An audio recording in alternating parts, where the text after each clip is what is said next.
أعوذ بالله من الشيطان الرجيم.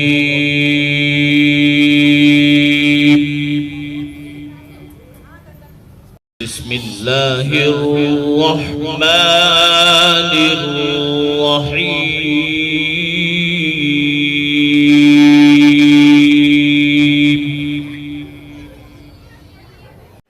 بزرگان محترم اور برادران عزیز،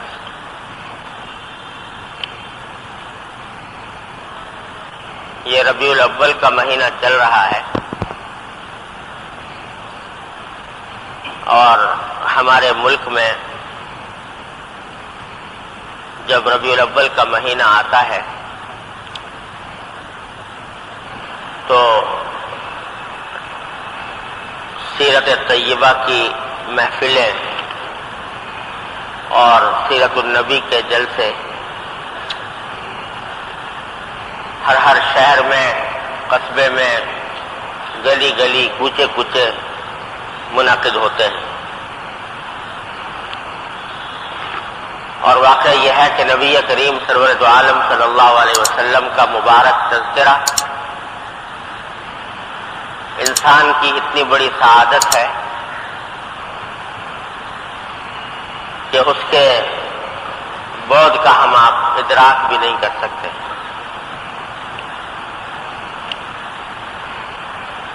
اگرچہ واقعہ یہ ہے کہ چونکہ اس مہینے میں حضور سرور دو عالم صلی اللہ علیہ وسلم دنیا میں تشریف لائے اور آپ کی دنیا میں تشریف آوری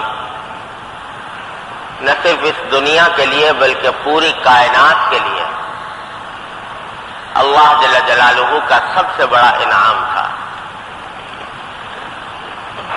اس لیے کہ قرآن کریم نے فرمایا کہ اللہ تبارک و تعالی نے نبی کریم صلی اللہ علیہ وسلم سے خطاب کرتے ہوئے یہ ارشاد فرمایا کہ وَمَا أَرْسَلْنَاكَ إِلَّا رَحْمَةً لِلْعَالَمِينَ، ہم نے آپ کو نہیں بھیجا مگر تمام عالموں کے لیے ایک رحمت بنا کر، صرف انسانوں کے لیے نہیں بلکہ تمام عالموں کے لیے، جتنے عالم اس کائنات میں پائے جاتے ہیں، انسانوں کا عالم ہو، جنات کا عالم ہو، جانوروں کا عالم ہو، جمادات و نباتات کا عالم ہو، سب کے لیے رسول کریم صلی اللہ علیہ وسلم کی ذات والا صفات ایک عظیم رحمت تھی اللہ تبارک و تعالی کی۔ اس واسطے جس دن اور جس مہینے میں آپ دنیا میں تشریف لائے وہ کائنات کا عظیم ترین دن، عظیم ترین مہینہ تھا۔ اور اگر اسلام میں کسی کے یوم ولادت منانے کا کوئی تصور ہوتا تو یقیناً حضور نبی کریم سرور دو عالم صلی اللہ علیہ وسلم سے زیادہ کسی اور کا استحقاق نہیں تھا کہ اس کا یوم ولادت منایا جائے، لیکن اللہ جل جلالہ نے آپ کے ذریعے جو دین ہمیں عطا فرمایا وہ دین در حقیقت رسمی کارروائیوں سے بڑا بالا تر ہے۔ اس دین میں تمام تر زور اور اہمیت اور تاکید در حقیقت عمل کی ہے، ہر انسان کے اپنے عمل، اس میں رسمی کارروائیاں نہیں ہیں۔ اس لیے اس دین کے اندر کسی کے یوم ولادت یا یوم وفات منانے کا کوئی تصور ہی نہیں۔ اتنا عظیم الشان واقعہ جو پوری کائنات کے لیے ایک رحمت تھا وہ پیش آیا، سرکار دو عالم صلی اللہ علیہ وسلم کی ولادت باسعادت، لیکن پوری حیات طیبہ میں نبی کریم سرورت عالم صلی اللہ علیہ وسلم کی حیات طیبہ میں کبھی آپ نے یا آپ کے صحابہ کرام نے یہ دن نہیں منایا. آپ دنیا سے تشریف لے گئے، 100 سال تک صحابہ کرام دنیا میں تشریف فرما رہے، اور یہ وہ صحابہ کرام تھے جو نبی کریم سرورت عالم صلی اللہ علیہ وسلم کے اتنے جانثار کہ اب دنیا میں ایسا کوئی جانثار پیدا ہونا ممکن نہیں، جو رسول کریم صلی اللہ علیہ وسلم کے دہان مبارک سے نکلنے والے تھوک کو بھی زمین پر گرنے نہیں دیتے تھے، بلکہ اس کو اپنے ہاتھ پر لے کر اس کو اپنے جسم پر مل لیتے تھے. وہ صحابہ کرام جو سرکار دو عالم صلی اللہ علیہ وسلم کے ایک پسینے کے قطرے پر اپنے ہزاروں خون کے قطرے بہانے کو تیار تھے، ایسے جانثار دنیا میں کسی بھی انسان کے پیدا نہیں ہوئے. یہ وہ صحابہ کرام ہیں کہ کسی بھی نبی کو، کسی پیغمبر کو، کسی ولی کو، کسی صوفی کو، کسی شیخ کو، کسی بڑے رہنما اور قائد کو ایسے جانثار ساتھی میسر نہیں آئے جو حضرات صحابہ کرام نے فداکاری اور جانثاری کی مثالیں قائم فرمائی. 100 سال تک وہ دنیا میں تشریف فرما رہے، لیکن یوم ولادت منانے کا کوئی ذکر فکر نہیں کہیں کہ حضور فلاں دن پیدا ہوئے تھے لہذا اس دن کوئی جشن منایا جائے، کوئی عید منائی جائے. کوئی سارے صحابہ کرام کے بعد تابعین کا دور آیا، تابعین کے بعد تبع تابعین کا دور آیا. خیر القرون قرنی ثم الذین یلونہم ثم الذین یلونہم. آپ نے فرمایا تھا کہ سب سے بہترین قرن میرے زمانے کی قرن ہے، اس کے بعد جو لوگ میرے صحابہ آنے والے ہیں، اس کے بعد جو آنے والے ہیں، تابعین اور تبع تابعین. پورے اس خیر القرون میں کوئی تذکرہ کہیں عید میلاد النبی منانے کا نہیں. کیوں؟ اس لیے کہ اسلام در حقیقت یہ رسمی کارروائیوں کا دین نہیں. وہاں یہ سوال نہیں ہے کہ 12 ربیع الاول کی تاریخ میں رسول کریم سرور دو عالم صلی اللہ علیہ وسلم کو خراج تحسین پیش کر دیا جائے، اس کے لیے چراغاں کیے جائیں، اس کے لیے عید منائی جائے، اور پھر سارا سال سرکار دو عالم صلی اللہ علیہ وسلم کی سیرت اور سنت سے بغاوت کی جائے. یہاں اس کا کوئی تصور نہیں تھا.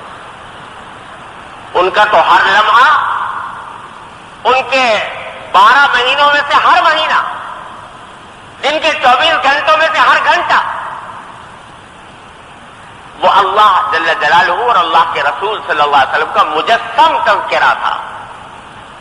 جہاں دو آدمی بیٹھ گئے، انہوں نے نبی کریم صلی اللہ علیہ وسلم کے سیرت و سنت کا ذکر چھیڑ دیا اور اس بات کا جائزہ لینا شروع کر دیا کہ ہم سیرت و سنت کے کون سے پہلو پر عمل پیرا ہیں اور کون سے پہلو پر عمل پیرا نہیں ہے. اگر نہیں ہے تو کس طرح اس پر عمل پیرا ہوں.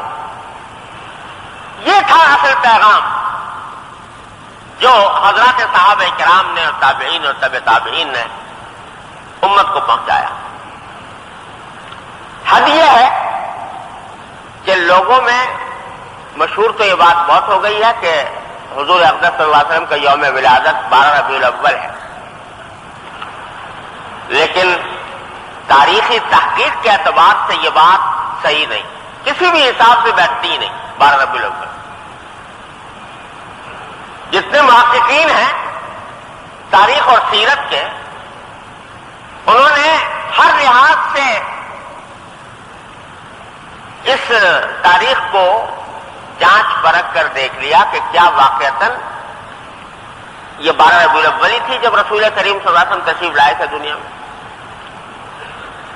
تو جتنے احتمالات ہو سکتے ہیں ان سب احتمالات کا جائزہ لیا تاریخی حقائق کی روشنی میں، تو ثابت یہ ہوا کہ 12 تاریخ حضور کی ولادت کی نہیں تھی. روایتیں مختلف ہیں. بعض روایتوں میں آتا ہے کہ آپ تشریف لائے 3 تاریخ کو، بعض میں آتا ہے 9 تاریخ کو، بعض میں آتا ہے 12 تاریخ کو. تو محقق مورخین نے یہ کہا ہے، مولانا سید سلیمان ندوی رحمۃ اللہ علیہ نے سیرت النبی میں، مولانا شبلی نعمانی نے سیرت النبی میں حساب لگا کر بتایا ہے کہ 12 تاریخ بنتی نہیں، یا 3 تھی یا 9 تھی. یہ روایتوں کا جو اختلاف ہے، اس سے یہ بات معلوم ہو رہی ہے کہ صحابہ کرام نے حضور کی تاریخ ولادت کو متعین طور پر محفوظ رکھنے کا بھی مکمل اہتمام نہیں کیا، کیونکہ یوم ولادت منانے کا کوئی تصور تھا ہی نہیں، لہذا اس تاریخ کو محفوظ رکھنے کا بھی اہتمام نہیں. ہاں، جس چیز کو محفوظ رکھنے کا اہتمام کیا وہ یہ کہ حضور سرور دو عالم صلی اللہ علیہ وسلم جس مقصد کو لے کر دنیا میں تشریف لائے تھے، آپ نے جو تعلیمات عطا فرمائی تھی، آپ نے جو سنت جاری فرمائی تھی، اس کا تحفظ ہو. اس معاملے میں صحابہ کرام رضی اللہ تعالیٰ عنہ اجمعین وہ اتنے ثابت قدم اور اتنے حفاظت کرنے والے تھے کہ آپ کی سیرت و سنت کی حفاظت جس طرح صحابہ کرام نے کی ہے، دنیا کے کسی بھی مذہبی قائد کی سیرت و سنت کی حفاظت اس طرح نہیں کی گئی. وہ حفاظت کی صحابہ کرام نے. تو بھائی، عرض یہ کرنا تھا کہ یہ دن منانے کا تصور تو کوئی ہے نہیں اسلام میں، لیکن سرکار دو عالم صلی اللہ علیہ وسلم کا تذکرہ جس وقت بھی ہو، جس حال بھی ہو، جس لمحے بھی ہو، نعمت ہی نعمت ہے. اور وہ تذکرہ در حقیقت عبادت ہے. سرکار دو عالم صلی اللہ علیہ وسلم کا ذکر جمیل عبادت ہے. وہ عبادت جس وقت بھی انجام دی جائے، اس کے لیے کوئی ربیع الاول کا مہینہ مخصوص نہیں، کسی بھی مہینے میں ہو، کسی بھی تاریخ میں ہو، کسی بھی وقت ہو، وہ حضور کا تذکرہ ایک نعمت ہے.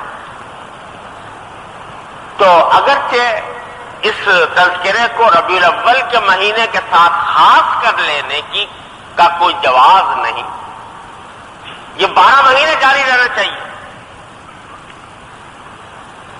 لیکن چلو، لوگ عام طور سے ربیع الاول کے مہینے میں زیادہ اہتمام کرتے ہیں.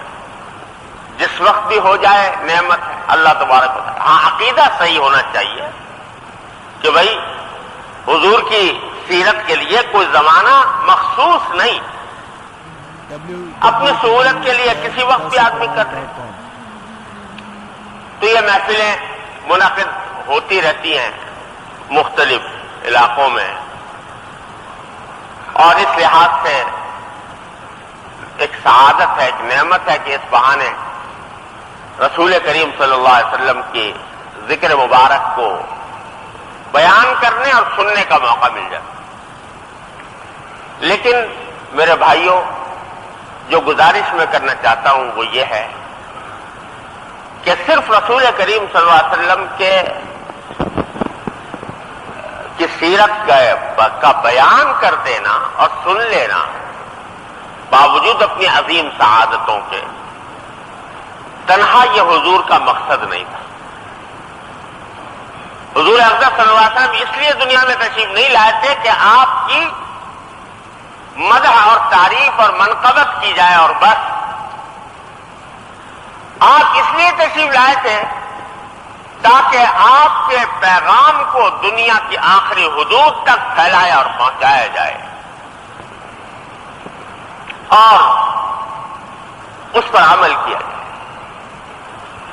کیوں تشریف لائے تھے اس کو قرآن کریم کی اس آیت نے بیان کیا ہے جو میں نے ابھی آپ کے سامنے تلاوت کی کہ لقد کان لکم فی رسول اللہ اسوۃ حسنہ. اللہ تعالیٰ فرماتے ہیں کہ تمہارے لیے اللہ کے رسول کی زندگی میں صلی اللہ علیہ وسلم بہترین نمونہ ہے. یہ دو لفظ استعمال کیے قرآن نے حضور اقدس صلی اللہ علیہ وسلم کی بعثت کا مقصد بیان کرنے کے لیے کہ آپ کے دیش باوری ایک بہترین نمونہ ہے اور بہترین ہے. یعنی ہم نے جب انسان کو دنیا میں بھیجا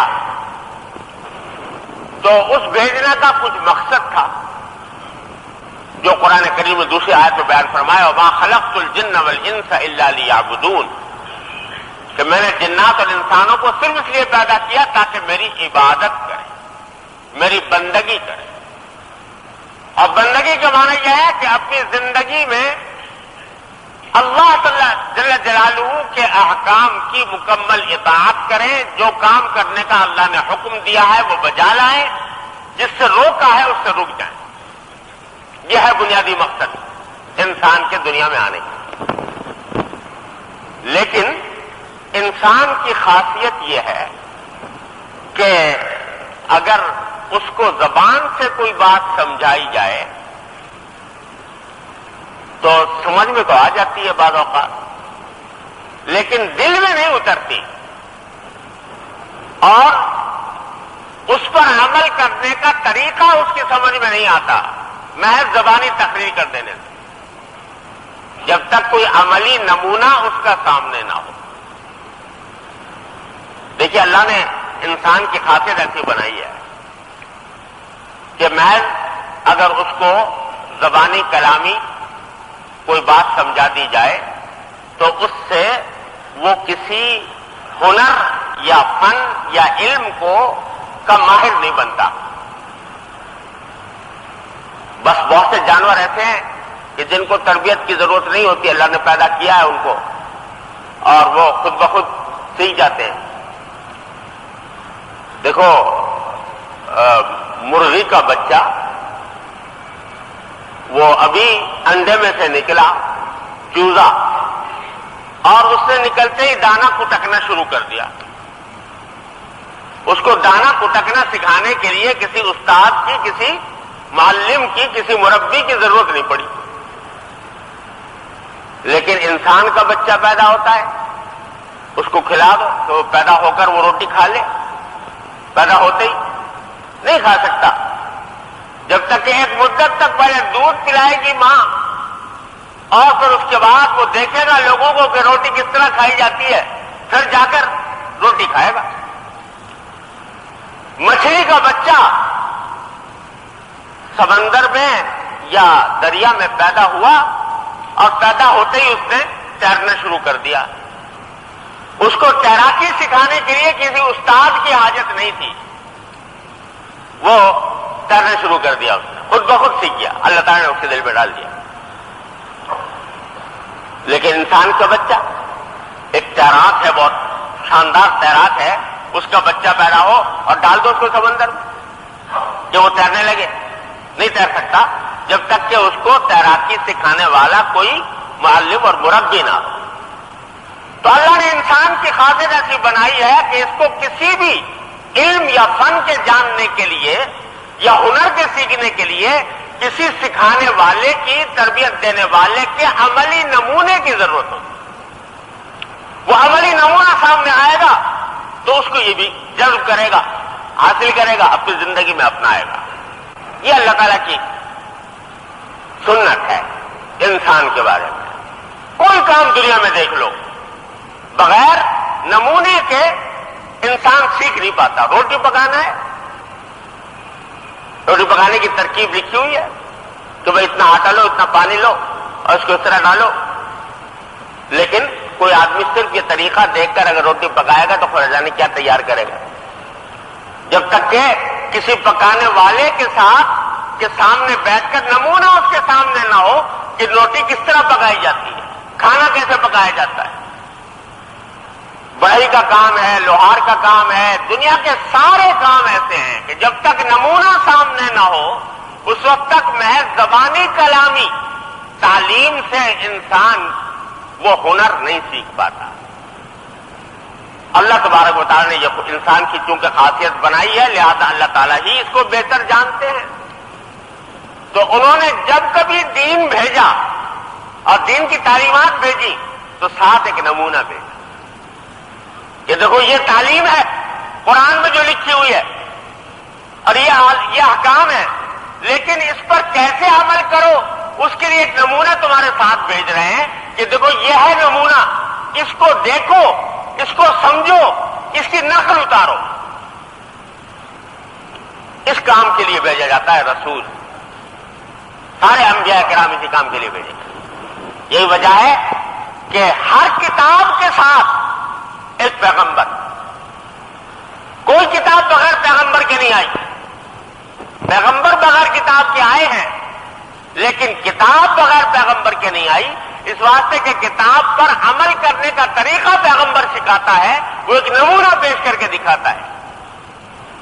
تو رسول کریم سرور دو عالم صلی اللہ علیہ وسلم کو دنیا میں بھیجتے وقت باری تعالیٰ نے فرمایا کہ ہم نے اس لیے بھیجا ہے ان کو کہ یہ ایک نمونہ ہے تمہارے لیے، اور نمونہ بھی معمولی نمونہ نہیں، اسوۃ حسنہ، بہترین نمونہ تمہارے لیے بنا کر بھیج رہے ہیں۔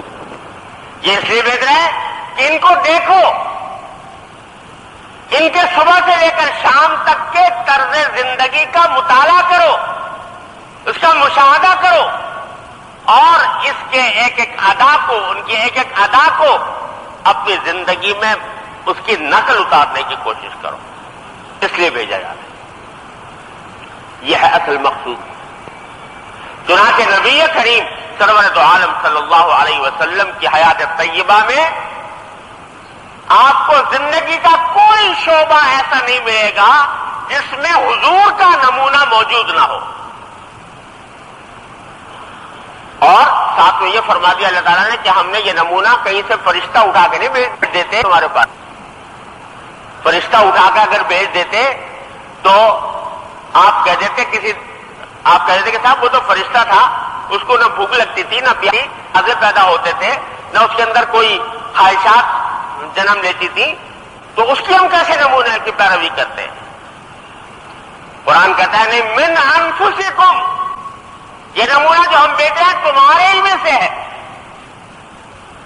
یہ تمہارے جیسا انسان ہے، اور اس کو بھی بھوک لگتی ہے، اس کو بھی پیاس لگتی ہے، اس کے دل میں بھی خواہشات پیدا ہوتی ہیں، اس کے دل میں بھی تقاضے پیدا ہوتے ہیں، لیکن پھر یہ نمونہ تمہارے سامنے جو پیش کر رہا ہے، تو کل کو تم یہ نہیں کہہ سکتے کہ صاحب یہ تو فرشتہ تھا، یہ کسی اور جہان کا آدمی تھا، لہذا ہم اس کی پیروی کیسے کریں؟ نہیں، یہ تمہارے ہی میں سے تھا۔ من انفسکم، کاشتکار ہو تم تو کاشتکاری بھی کی، سرکار دو عالم صلی اللہ علیہ وسلم جرف کے مقام پر آپ نے کاشتکاری بھی کی۔ مزدور ہو تم تو اس محمد رسول اللہ صلی اللہ علیہ وسلم نے مزدوری بھی کی، بکریاں بھی چرائیں اور بکریاں چرا کر اپنا پیٹ پالا۔ تم باپ ہو تو محمد رسول اللہ صلی اللہ علیہ وسلم باپ ہیں فاطمہ کے، زینب کے رضی اللہ تعالیٰ، رقیہ کے، ام کلثوم کے رضی اللہ تعالیٰ عنہ اجمعین۔ تم شوہر ہو تو عائشہ صدیقہ رضی اللہ تعالیٰ عنہا کے شوہر کو دیکھو کہ وہ اپنی بیوی کے ساتھ کیا معاملہ کرتے تھے۔ تم اگر بھائی ہو تو دیکھو کہ علی ابن ابی طالب کا بھائی، چچا کا بھائی، وہ کیسے چچا کا بیٹا کس طرح علی ابن ابی طالب سے معاملہ کرتا تھا، عقیل ابن ابی طالب سے معاملہ کرتا تھا۔ تم اگر ایک تو دیکھو کہ ابوبکر صدیق کا دوست اس کے ساتھ کیسا معاملہ کرتا تھا۔ تم اگر تجارت میں شرکت کر رہے ہو تو دیکھو محمد رسول اللہ صلی اللہ علیہ وسلم نے اپنے ایک ساتھی کے ساتھ تجارت میں شرکت بھی کی ہے۔ تو زندگی کا کوئی پہلو ایسا نہیں چھوڑا جو جناب محمد رسول اللہ صلی اللہ علیہ وسلم کی حیات طیبہ میں اس کا بہترین نمونہ موجود نہ۔ تم سونا چاہتے ہو تو سونے کا طریقہ بھی سیکھو محمد رسول اللہ صلی اللہ علیہ وسلم سے۔ تم کھانا چاہتے ہو تو کھانے کا طریقہ بھی سیکھو۔ بھوک لگے تو کیا کرنا چاہیے، پیاس لگے تو کیا کرنا چاہیے، دل میں تقاضے پیدا ہو تو ان کا کیا حل کرنا چاہیے، ایک ایک چیز کا نمونہ ہم نے ان بسر کامل کے اندر اس طرح سمو دیا ہے کہ کوئی زندگی کا گوشہ اس سے خالی نہیں. تو اس لیے بھیجا ہے ہم نے ان کو کہ یہ اسوہ حسنہ ہے، یہ بہترین نمونہ ہے تمہارے لیے دنیا و آخرت کے صلاح و فلاح کی خاطر. اور یہ عجیب کی بھی معجزہ ہے نبی کریم سرور دو عالم صلی اللہ علیہ وسلم کا کہ دنیا میں آپ کے بعثت کے بعد کل 23 سال کی مدت، 13 سال مکہ مکرمہ میں اور 10 سال مدینہ طیبہ میں، 23 سال کی مدت آپ کو دی گئی. ایک ایسے ماحول میں جب سارا ظلم اور جہالت کی تاریکیوں میں ڈوبا ہوا اور جس کے اندر ظلم کی، بربریت کی، قتل و غارت گری کی آگ سلگ رہی، بت پرستی عام ہے، زناکاری، شراب خوری اور عریانی اور فحاشی اور خود غرضی اور مال کی محبت لوگوں کے دلوں میں سموئی ہوئی ہے. 23 سال میں کہا جا رہا ہے کہ اس پورے ماحول کی اصلاح کرو. نبی کریم صلی اللہ علیہ وسلم 23 سال کی مدت میں اس سیرت سنت نے اتنا عظیم انقلاب برپا فرمایا کہ جب دنیا سے تشریف لے گئے تو پورا جزیرہ عرب لا الہ الا اللہ محمد رسول اللہ کے کلمے سے گونج رہا تھا. اور حجۃ الوداع کے موقع پر 1,24,000 صحابہ کرام چھوڑ کر ایسے تشریف لے گئے جن کے بارے میں سینہ تان کر آپ نے فرما دیا کہ اصحابی کالنجوم بأیہم اقتدیتم اہتدیتم، میرے صحابہ ستاروں کی طرح ہیں، ان میں سے جس کی اقتدا کر لو گے ہدایت پا جاؤ. ایسے لوگ چھوڑ کر چلے گئے 1,24,000. کیسے کہ نمونہ پیش کیا. آج جو صورتحال یہ ہے کہ ہمارے معاشرے میں تقریریں بھی ہوتی ہیں، وعظ بھی ہوتے ہیں، انجمنیں بھی قائم ہیں، جماعتیں بھی کام کر رہی ہیں، جگہ جگہ محلے محلے انجمنیں اصلاح معاشرہ کے لیے کھلی ہوئی ہے. لیکن جو سیلاب ہے، بدی کا سیلاب، ایسا لگتا ہے کہ اس کے اوپر کوئی بند نہیں قائم ہو رہا. کیوں؟